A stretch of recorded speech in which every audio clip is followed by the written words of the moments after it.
सबसे ज्यादा हिंदुओं की हत्या भारतीय जनता पार्टी के राज में हुई है। मोदी जी का काम ही विवाद है। मोदी जी सिर्फ इस देश में दंगा करा सकते हैं। सेना के जवान को चौकीदार बना दिया आपने, किसान को जो है बंधुआ मजदूर बनाकर रख दिया आपने इस देश के अंदर। जय जवान और जय किसान के नारे पे मोदी जी ने मिट्टी का तेल डालकर उसमें आग लगा दी और उसकी जगह लिख दिया मरे जवान और मरे किसान। मेरे को कोई फर्क नहीं पड़ता, मैं जापान भी घूमूंगा, मैं अमेरिका भी घूमूंगा, मैं रसिया भी घूमूंगा, रोक सको तो रोक लो। जनता को आपने बिहार में पीटा, जनता को आपने यूपी के अंदर पीटा। जनता जब इस देश के अंदर सड़क पे आंदोलन करने के लिए उतरी, रोटी के लिए सड़क पे उतरी, तो आपने किसान को पीटा। जब इस देश के अंदर जवान सड़क पे उतरे आंदोलन करने के लिए, आपने जवान को पीटा। तो इस देश के अंदर वोट आपको कौन दे देगा? कि अशोक स्तंभ आप देखते हैं कि वो जो है बुद्ध का प्रतीक है। आप अशोक स्तंभ में पूजा कर रहे हैं, तमाम तरीके की चीजें कर रहे हैं, तो वो सरासर गलत है।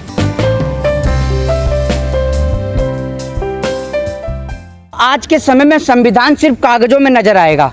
आज के समय में संविधान कोई हकीकत में बचा ही नहीं है, क्योंकि अगर आप संविधान को रीड करेंगे तो आपको पता चल जाएगा कि उस स्तंभ का उद्घाटन किसको करना था। उस स्तंभ का जो हकदार है, जो उसका उद्घाटन करने के हकदार हैं, वो लोकसभा स्पीकर हैं। लोकसभा स्पीकर ने तो उद्घाटन करा नहीं, क्योंकि लोकसभा स्पीकर हो या फिर भारतीय जनता पार्टी के अंदर सिर्फ नरेंद्र मोदी और अमित शाह के अलावा सारे नेता जो हैं वो पपेट हैं। वो कोई बोलने का काम नहीं करते हैं, सिर्फ पपेट हैं वो लोग। जो मोदी जी कहेंगे, जो अमित शाह जी कहेंगे, वही वो लोग काम करेंगे। तो इन लोगों ने संविधान की धज्जियां उड़ाकर रख दी हैं। संविधान इनके लिए कोई मायने नहीं रखता। संविधान सिर्फ आज कागजों के अंदर रह गया है। आप इस देश के अंदर लोकतंत्र की बात करें तो लोकतंत्र भी सिर्फ कागजों के अंदर बचा है, वरना आप बोल के देख लीजिए सरकार के विरोध में, उठा के सीधा जेल में बंद कर देंगे। करा ना? अग्निवीर के लोग जब प्रदर्शन कर रहे थे, लगा दी धारा 144, उनका मुंह बंद कर दिया। किसान के ऊपर किस तरीके से इन्होंने आंसू गैस के गोले छुड़वाए, आप देखते ही हैं। इस देश के अंदर कोई भी व्यक्ति हो, जब हाथरस में उस बेटी के साथ बलात्कार हुआ और विपक्ष के नेता मिलने के लिए जा रहे थे, तो उन पे भी लाठी और डंडे खूब बजवाए इन्होंने, जम के लाठी और डंडे बरसवाए उन पर। तो आप देख लीजिए, लोकतंत्र सिर्फ आज के दौर में किताबों के अंदर बचा है। दूसरी बात ये कि भारतीय जनता पार्टी के नेता इतने बेशरम भी हो सकते हैं, ऐसा मैंने कभी सोचा नहीं था, कभी जिंदगी में नहीं सोचा था। इस देश के अंदर महंगाई इतनी चरम सीमा पर है कि इस देश के अंदर हर कोई व्यक्ति जानता है महंगाई है, लेकिन वित्त मंत्री जी न जाने कैसे बोल देती हैं, उनको शर्म नहीं आती है कि वित्त मंत्री जी जो हैं वो यूएनडीपी के माध्यम से बोलती हैं, यूएनडीपी के हवाले से बोलती हैं कि देश में महंगाइयों का गरीबों पर कोई असर नहीं है। मतलब देश में महंगाई नहीं है, गरीबों पर कोई असर नहीं है, सरकार लगातार उनकी मदद कर रही है। सवाल यह है, अशोक स्तंभ का जो उद्घाटन किया गया है वो पूजा पाठ की गई है, और अशोक स्तंभ की जो पहचान है वो बुद्ध से है। जी अशोक जो है जी जी जी बिल्कुल बिल्कुल। मैं आपको यही तो बता रहा हूँ, इस देश के अंदर कोई भी चीज जो है वो अपनी औपचारिकता से नहीं हो रहा है, वो अनौपचारिकता से हो रहा है। अनौपचारिकता से ऐसे हो रहा है कि कोई भी चीज है उसको वोट का माध्यम बना दिया जाए। अशोक स्तंभ कोई वोट का माध्यम नहीं है। दूसरी बात यह कि अशोक स्तंभ आप देखते हैं कि वो जो है बुद्ध का प्रतीक है, ठीक है ना? तो आप उसमें देखेंगे, जब अशोक स्तंभ के बारे में आप रीड करेंगे देश के संविधान में, कॉन्स्टिट्यूशन में, इसीलिए उसका जो उद्घाटन है वो लोकसभा स्पीकर के द्वारा रखा गया है, ना कि प्रधानमंत्री के द्वारा। उसकी भी कुछ गरिमा है, क्योंकि वो कोई राजनीतिक पद का स्तंभ नहीं है। वो अशोक स्तंभ जो है वो भगवान बुद्धिस्ट के जो है वहां से बुद्ध से लिया गया है, ठीक है? और आप अशोक स्तंभ में पूजा कर रहे हैं, तमाम तरीके की चीजें कर रहे हैं, तो वो सरासर गलत है। लेकिन कहा जा रहा है जो शेर बनाए गए हैं उसमें, वो शेर भी बड़े खतरनाक है। लेकिन पहले तो आप ये देखिए कि नरेंद्र मोदी जी की ये वो तस्वीर है जिस दिन अशोक स्तंभ का उद्घाटन हो रहा था। इस देश के अंदर चंद मिनट पे कपड़े बदलना तो कोई इनसे सीखे। देश की जनता के पास पहनने को 2 वक्त के कपड़े नहीं है, खाने को 2 वक्त की रोटी नहीं है, लेकिन अशोक स्तंभ के फोटो शूटेज में और अशोक स्तंभ के उद्घाटन में 2 बार मोदी जी कपड़े बदलते हैं। आप ये देख लीजिए, ये फोटो आप सभी लोगों के सामने है। ये अशोक स्तंभ की फोटो है, जिसमें एक फोटो में लाल कलर का कुर्ता, व्हाइट कलर का कुर्ता पजामा पहन रखा है, पहले वाली फोटो देखिए। उसके बाद दूसरी फोटो में जनाब ने जो है वो नीले रंग के, आपने देखा व्हाइट के ऊपर नीले कलर की पट्टी और पहन ली है।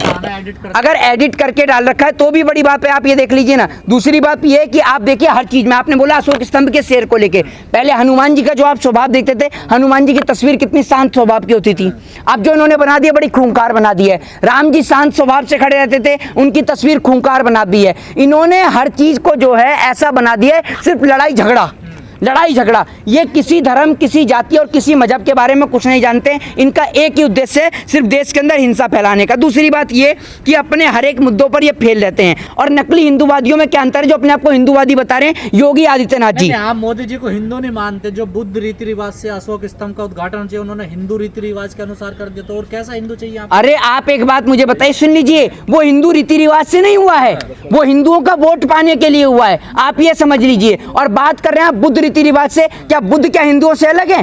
क्या तो अलग है मेरे को नहीं, आप मुझे ये बताइए कि क्या बुद्धों को जो है सनातन धर्म का एक पार्ट नहीं बताया जाता है? तो हम सब लोग एक ही मानते हैं ऐसा, लेकिन वो नहीं मानते इस बात को। मैं आपसे क्या कह रहा हूं, हैं तो हम सब लोग एक ही। जब इस देश के अंदर एक बीफ खाने वाले को आप इस देश के अंदर ब्राह्मण बना सकते हैं, वसीम रिजवी जो बीफ खाया करता था उसको ये लोग, नफरत फैलाने वाले लोग सिर्फ नफरत के कारण से ब्राह्मण बना सकते हैं, तो क्या आप इस देश के अंदर तमाम हिंदुओं को हिंदुओं का दर्जा नहीं दे सकते?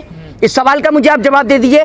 दूसरी बात, नहीं आप एक मिनट, आप मुझे बता दीजिए, अगर सब लोग हिंदू हैं तो आप मुझे ये बता दीजिए। और आपने बात करी ना कि हिंदुओं की ये तो हिंदुओं के हितैषी सरकार है, तो मैं आपको उसी का जवाब दे रहा हूं और आप ही के तरीके से दे रहा हूं। आप ये देख लीजिए, राजस्थान में कन्हैया लाल के दोनों बेटों को कांग्रेस ने सरकार के राहत के तहत नौकरी दे दी गई है। एक को कोष कार्यालय उदयपुर में कनिष्ठ सहायक का पद दिया गया है। अब बात कर लेते हैं योगी जी की। योगी जी के राज में जो है वो कमलेश तिवारी के आपने देखा किस तरीके से हत्या हुई। आज तक उसके परिजन जो है वो महरूम घूम रहे हैं, उनको कोई नौकरी नहीं दी गई है। और ये है आपकी हिंदू हितैषी सरकार। आप ये देख लीजिए, ये सिर्फ इस देश के अंदर हिंदुओं की हत्या करवाने के लिए। और आप ये डाटा उठा लीजिए, सबसे ज्यादा हिंदुओं की हत्या भारतीय जनता पार्टी के राज में हुई है। और उन हिंदुओं के अंदर मैं दलितों को भी ऐड करता हूं, ब्राह्मणों को भी ऐड करता हूं, शूद्र को भी, वैश्य को भी, क्षत्रिय को भी। मेरी नजर में सभी लोग हिंदू हैं जो दिवाली मनाते हैं, जो होली मनाते हैं, जो माँ काली की पूजा करते हैं, जो देवी देवताओं की पूजा करते हैं, वो सभी लोग हिंदू हैं। मोदी जी कोई भी काम करते हैं विवादों में जरूर घिर जाते हैं। मोदी जी का काम ही विवाद है। मोदी जी का नाम बदल के, तो मोदी जी को नाम बदलने का बहुत शौक है, मोदी जी का दूसरा नाम विवाद का रख देना चाहिए। ये विवाद ही उत्पन्न करते हैं। ये आए, एक तो इतने दिन बाद आए, और आने के बाद में आपने देखा सिर्फ आती विपक्ष को टारगेट कर लिया। आती टीएमसी की ममता बनर्जी के ऊपर ये आरोप प्रत्यारोपण करने लग गए, ठीक है ना। काली के पोस्टर को लेकर वहां पर जिसने फिल्म बनाई, उस डायरेक्टर को, उस प्रोड्यूसर को, और जिस सिनेमा हॉल में फिल्म रिलीज हुई, मोदी जी ने उसको चूं तक नहीं किया, लेकिन ममता बनर्जी के पीछे पड़ गए। अरे भैया आप उसको करिए ना, आप अपने विदेश मंत्रालय के तहत उन पर कार्रवाई करवाइए। कार्रवाई क्यों नहीं कराते आप? मोदी जी तो बोलते नहीं ऐसी घटनाओं को लेकर, काली पे कैसे? अरे मोदी जी कैसे बोल देंगे? मोदी जी तो शेखों के हाथ चूम रहे हैं। मोदी जी बोलेंगे?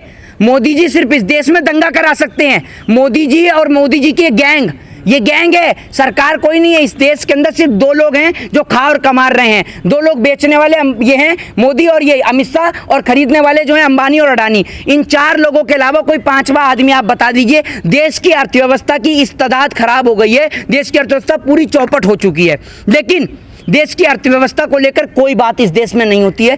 हमें अपने पड़ोसी मुल्क को लेकर सबक लेना चाहिए, उनसे सबक सीखना चाहिए, लेकिन कोई सबक सीखने को तैयार नहीं है। सेना के जवान को चौकीदार बना दिया आपने, किसान को जो है बंधुआ मजदूर बनाकर रख दिया आपने इस देश के अंदर। जो इस देश में नारा दिया जाता था जय जवान और जय किसान का नारा, उस जय जवान और जय किसान के नारे पे मोदी जी ने मिट्टी का तेल डालकर उसमें आग लगा दी और उसकी जगह लिख दिया मरे जवान और मरे किसान। मेरे को कोई फर्क नहीं पड़ता, मैं जापान भी घूमूंगा, मैं अमेरिका भी घूमूंगा, मैं रसिया भी घूमूंगा। रोक सको तो रोक लो, मैं तो शक्तिमान हूं जी। मान ले जाए लाख बुराई है सरकार में, लेकिन जनता तो चुन रही है उनको। प्यार जनता चुन रही है या ईवीएम चुन रहा है, ये सबसे बड़ा अब तक एक वो बना हुआ है। ये सवाल का जवाब आज तक नहीं दे पाया है देश कि जनता चुन रही है या ईवीएम चुन रही है। ये सबसे बड़ा प्रश्न चिन्ह है।